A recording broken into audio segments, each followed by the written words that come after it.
Monsieur le Président de conseil de quartier, les imams, les enseignants,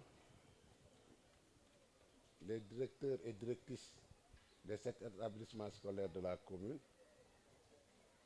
honorables invités. Je pense que c'est la 7e édition et nous avions démarré ici, dans cette école, en 2014. Notre première édition, c'était ici. Mais je pense que vous constaterez avec moi, pour ceux qui étaient là en 2014, surtout les femmes, bi ngeen di dugg ci école bi en 2014 wute na tey ak bi ngeen fiy dugg parce que en 2014 ku daan dugg ci biir école bi boo génnee da ngay raxasu ji ndax suuf bu bari tey je pense que dox ngeen ci pavé yu taxaw te kenn tilimul kenn poussièreul. Cela démontre encore une fois de plus la détermination du conseil municipal à faire de nos écoles des références. Nous avons très tôt compris que le développement du Sénégal passe forcément par l'éducation et la formation. On ne peut pas avoir un développement sans avoir une bonne éducation de nos enfants et une bonne formation de nos étudiants. Nous avons très tôt compris donc que l'éducation est une surpriorité pour nous. C'est la raison pour laquelle chaque année, nous procédons donc à cette cérémonie de remise de fournitures scolaires. Nous l'avons fait pour aider nos élèves, mais également pour aider les parents, parce qu'avec la conjoncture, je pense que aider les parents, comme l'a dit Mme Aïdara tout à l'heure, à ne pas acheter de fournitures, je pense que c'est une chose louable et noble. Et je pense que c'est pour moi l'occasion de remercier l'ensemble du conseil municipal, en tout cas qui m'a permis d'avoir des moyens d'acheter tout ce matériel didactique et scolaire à remettre aux élèves et aux enseignants. Je pense que nous ne ferons pas de bilan parce que lu ne fang kenn du ko jeex. Nous avons très tôt compris cela.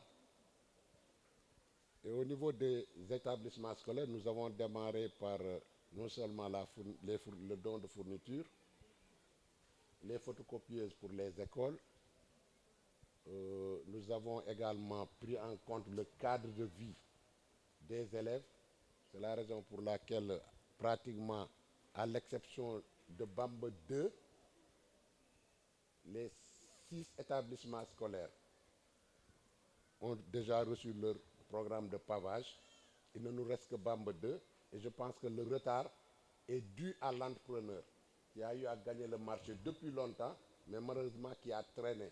Mais normalement, aujourd'hui, au moment où on parle, il ne devait plus y avoir de sable dans les écoles. Malheureusement, nous avons passé un marché, vous savez ce que c'est un appel d'offres que vous lancez. Maintenant, vous ne savez pas qui gagne. Bon, malheureusement, Marem Sow a donné ce marché à quelqu'un qu'on ne connaît pas. Et aujourd'hui, voilà les conséquences. Donc, c'est Marem Sow. Hein? Donc aujourd'hui, c'est pourquoi vous voyez, on continue toujours le pavage au niveau de Bamba 3. Et après, on va attaquer Bamba 2 pour finir le programme de pavage des écoles. Donc, Madame la directrice de Bamba 2, je veux vous assurer que votre école, avant la fin de l'année, sera pavée, Inch'Allah. Parce que là, nous avons adressé une mise en demeure à l'entrepreneur. S'il ne termine pas, on retire le marché pour le donner à un autre. Donc, c'est un peu ça la difficulté des appels d'offres. Parce que vous ne maîtrisez pas l'entreprise qui gagne le marché. Donc, c'est un peu ça le problème. Donc, je voudrais également profiter de cette occasion pour remercier les directeurs, les enseignants. Parce que si la commune fait un effort et que les directeurs ou les enseignants n'en font pas assez, je pense que ça n'arrangerait pas la situation. Aujourd'hui, le taux que le district a, c'est parce que nous avons combiné deux choses. La volonté de la commune d'aider les élèves et les enseignants, mais la détermination des directeurs et des enseignants à faire de notre école, de nos écoles des références.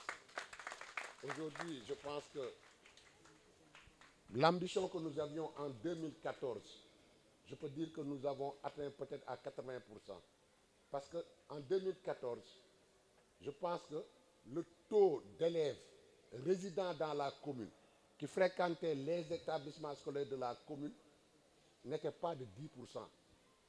Parce que tout le monde ne voulait pas que ces enfants fréquentent école zone B, école Rudis, école Point. Mais aujourd'hui, c'est le sens inverse. Maintenant, les élèves, les parents font quitter leurs enfants dans les privés pour venir les inscrire dans les établissements scolaires. Et je pense que c'est ce que nous avons voulu et nous l'avons obtenu. Et ensuite, il y a le résultat qui est là. Il y a le résultat qui est là. Il y a un bon cadre de vie. L'enseignement est bien assuré par les enseignants et directeurs.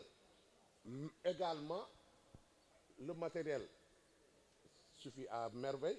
Donc je pense que toutes les conditions sont réunies pour que nos enfants puissent en tout cas être dans de très bonnes conditions durant toute l'année scolaire. Et je pense que c'était le vœu et le souhait du conseil municipal. Et je pense qu'aujourd'hui, nous sommes fiers de dire que nous avons atteint cet objectif. Je remercie tout le monde en commençant par Madame la conseillère doyenne du conseil municipal et conseillère spéciale de Monsieur le maire. Vous avez bien parlé, toutes les bonnes choses que nous avons faites, mais je vais emprunter une expression des jeunes de par la famille pour voir le maire Anta. Un bon maire, on le garde.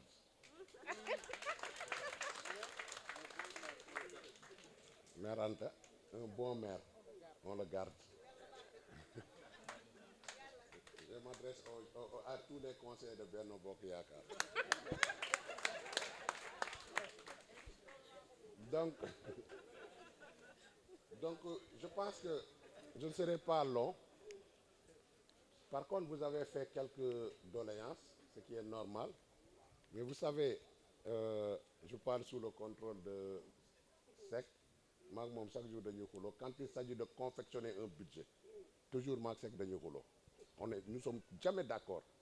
Parce que mes priorités ne sont pas les priorités de SEC, malheureusement. Lui, il est administratif. Moi, je suis politique. Je dis à SEC, je veux des résultats concrets. C'est de la littérature. Monsieur le maire, non, la loi.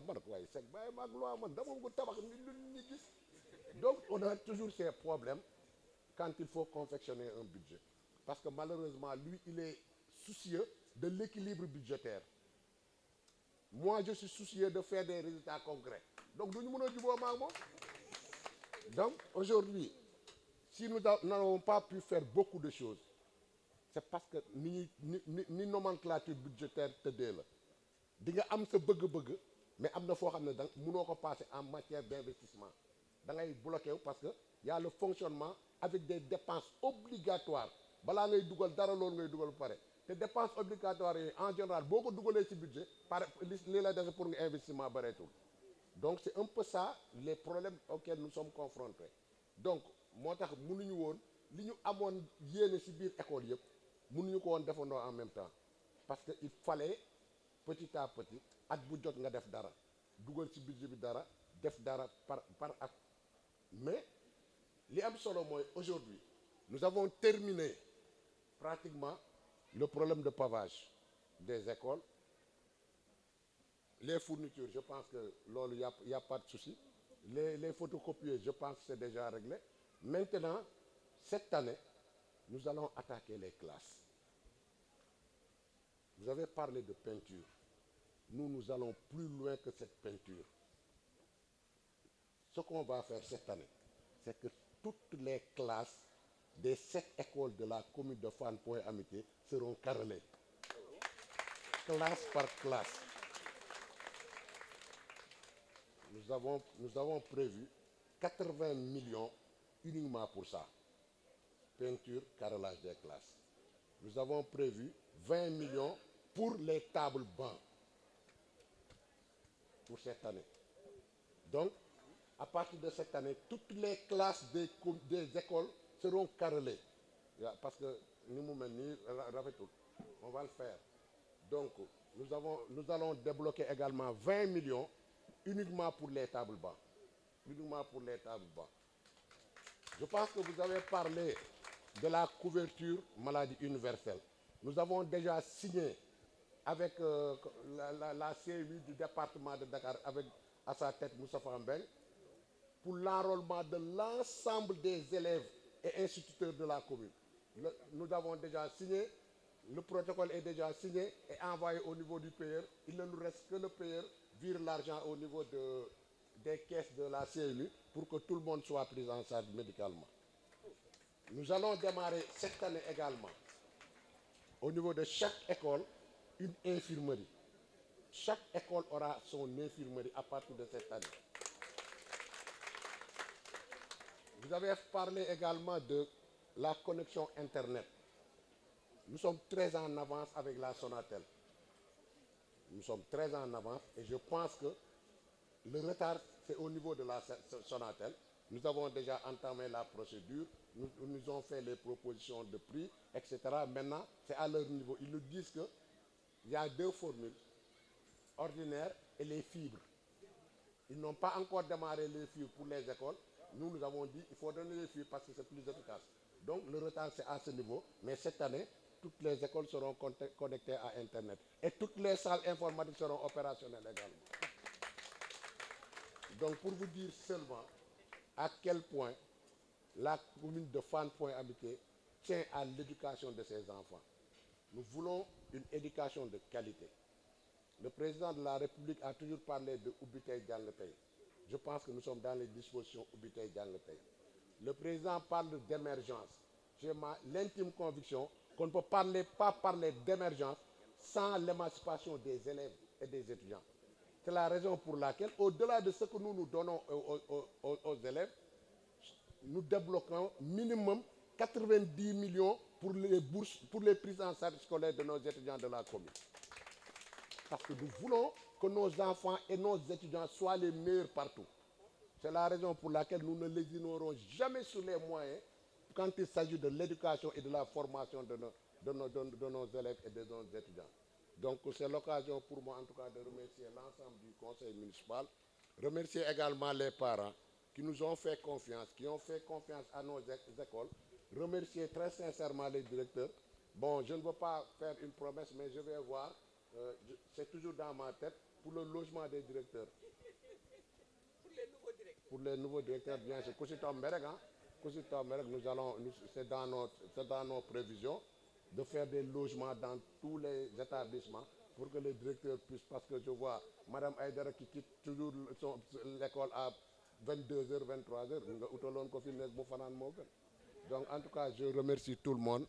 Je remercie les membres du conseil municipal, l'équipe pédagogique, les parents d'élèves, les élèves également.